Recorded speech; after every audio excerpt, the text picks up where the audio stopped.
Today, I'm not just visiting Fuzhou, I'm traveling back in time. I'm wearing this traditional hanfu and staying in an ancient house right in the middle of a modern megacity. It's the place where centuries of history meet the present, and I'm here to live it, not just look at it. 这个民宿呢，差不多快500年历史了。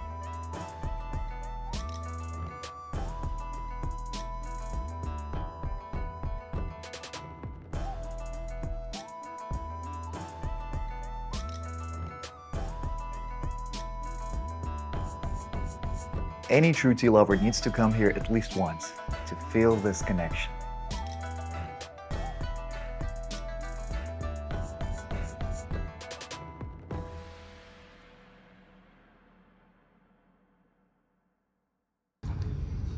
My arrival in Fuzhou was a bit cloudier than I hoped.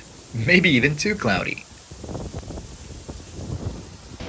I started to prepare myself for a day stuck in the hotel. But luckily, the rain stopped by the time I arrived. A special thanks to the hotel staff. They called me in advance and told me where to get out of the taxi, and they were already waiting for me when I arrived. Now, looking at this, you might think I stepped into an ancient village. But this beauty is right in the heart of Fuzhou, capital of Fujian province. Hotel welcomes us with a small outdoor garden, traditional music, and elegant decor.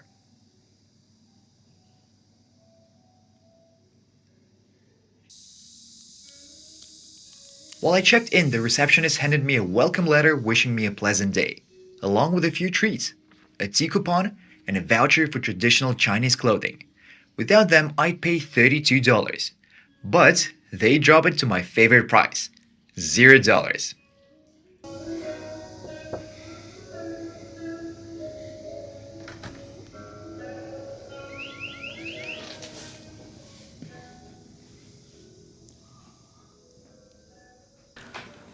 Right from the entrance, the first thing that sets a high-class hotel apart from a cheap one is the smell.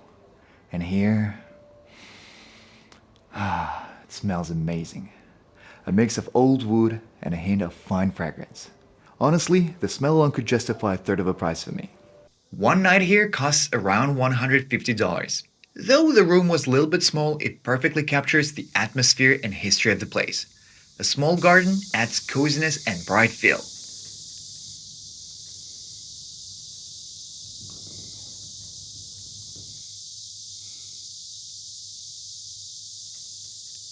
In the bathroom, there is a bathtub with a view of the garden, along with all the essentials, and a shower as well. You hear that? That's my first concern, sound isolation. And on the table, there was a welcoming fruit soup waiting for me. This looks like some kind of a mysterious Chinese potion straight of an emperor's dinner table. Now, let's give it a try.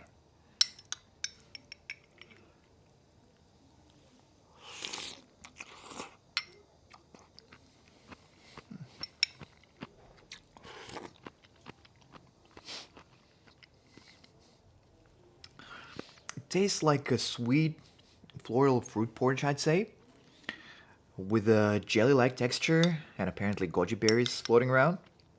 Honestly, it feels like I'm drinking some kind of a ancient Chinese elixir designed to keep Chinese royals young forever. Well, we'll see how it works.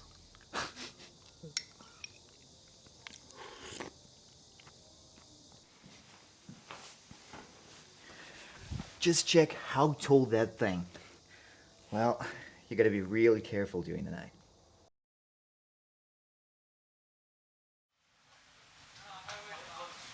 Next up, a traditional dinner at a local restaurant. The standout dishes were lychee pork and giant instant noodles.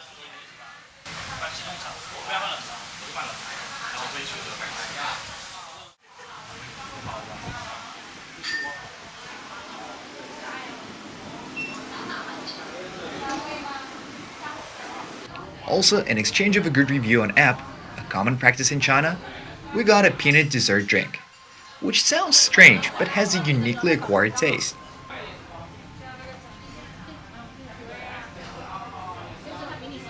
Afterward, while strolling around the area, we stumbled upon a small temple on a narrow street with a theater stage nearby. The crowd gave it away. There was a show about to start.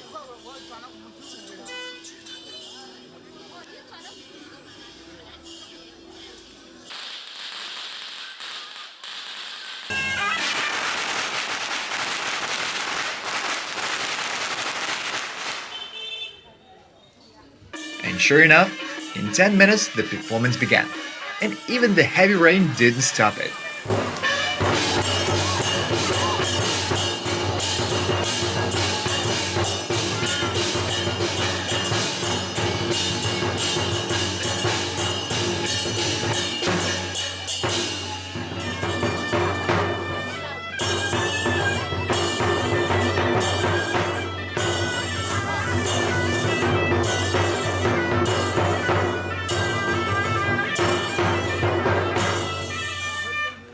It's worth mentioning that most young people in China don't really understand the dialogue of traditional opera.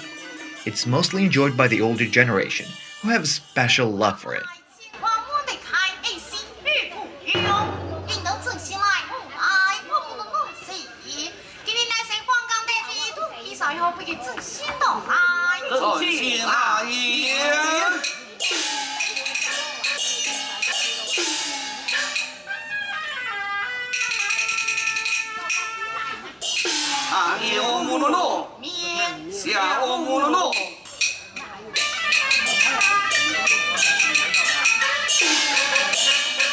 If I'm not mistaken, the story was about the 8 immortals crossing the sea.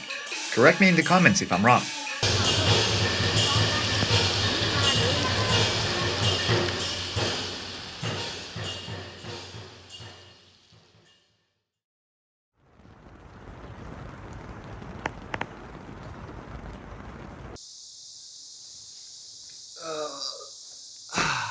Now, about the sleeping experience. Everything was exceptional. I had some concerns about sound isolation, but it never became an issue.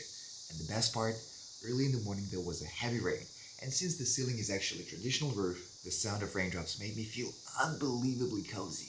And the bed is comfy too. Honestly, perfect 10 out of 10 night for me. Now, let's have a breakfast.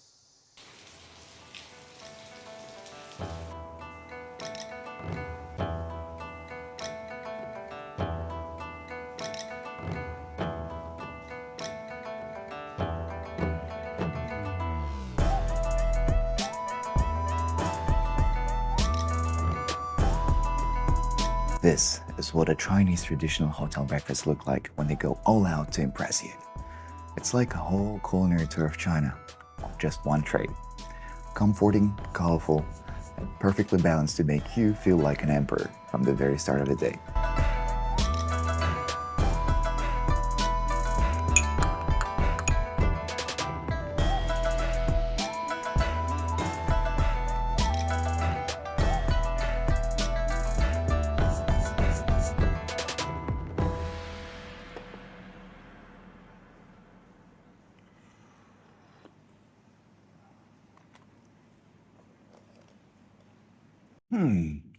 Is that a sign for you to hit a like button? Corn doesn't taste that great. Skipping it. The porridge and soup were perfect. The taste, the texture, everything about them whispers warmth and comfort. Floral tea was also a highlight, and everything else felt like thoughtful little sidekicks coming together to create balanced, light breakfast. Leaves you feeling great afterwards. That's a solid 8.8 out of 10. Great breakfast.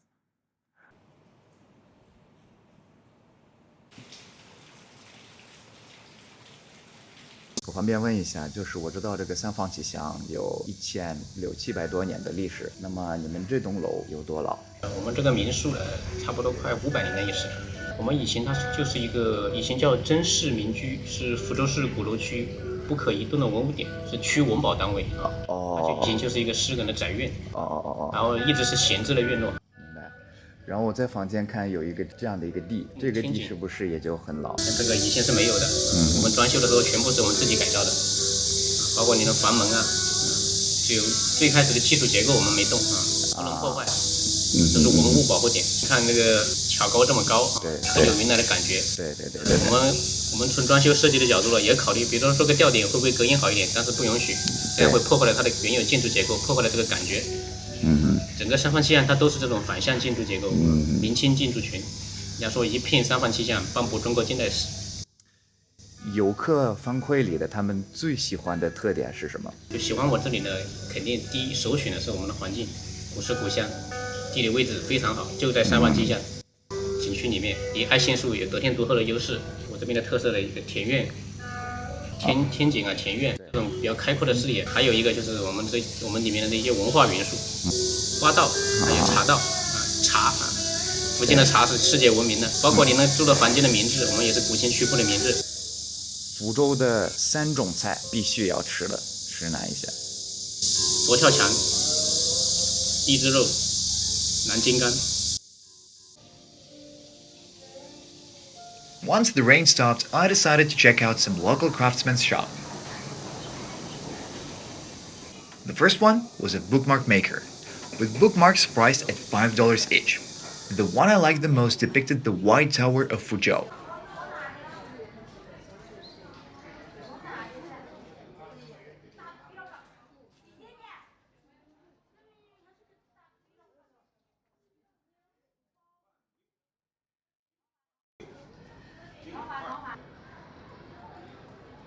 Then, I visited a seal maker's shop.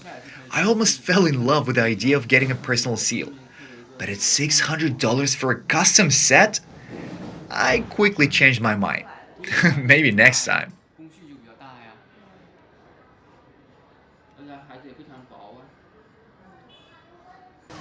Finally, I couldn't pass up a calligraphy master's shop.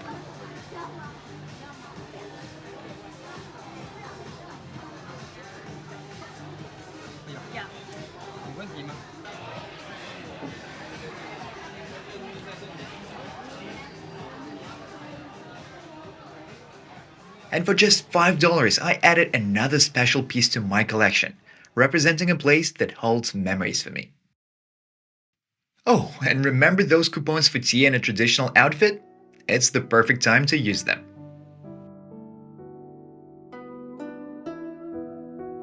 There's something special about enjoying molihua cha while still wearing hanfu. Here in Fujian, a place where tea has been a way of life for centuries.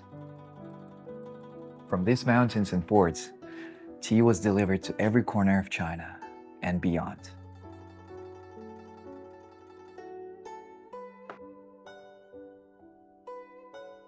Any true tea lover needs to come here at least once to feel this connection.